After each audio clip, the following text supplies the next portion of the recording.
Thank you for that presentation, Mr. Walls.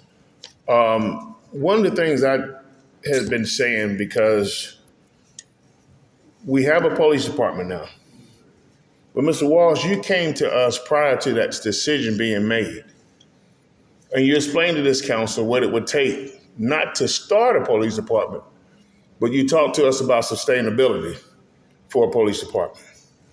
You talked to us then about the decisions that was going to be made to implement a police department.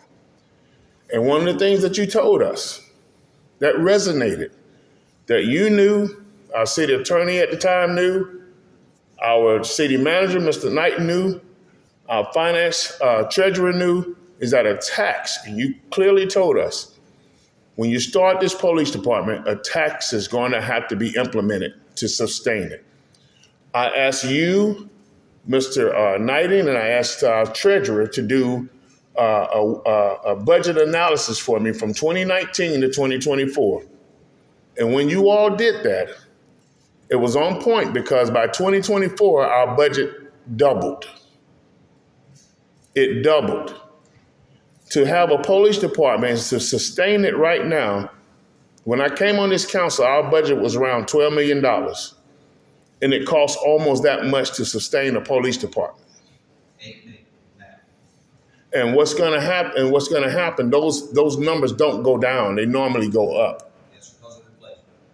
And what happens is that since we started a police department, I think that what we should have done is got the citizens involved on what we was going to have to do to sustain a police department. Because when the police department was voted on for $3 million to start it, the first time Councilwoman Gatton and I knew about it was at the council meeting that it was going to happen. And so what I'm waiting to see throughout this whole process, I want to see the people that got us into this continue to make the votes to carry us through this. That's what I want to see.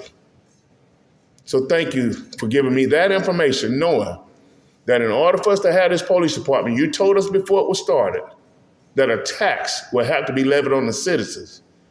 And that message didn't make it to the citizens.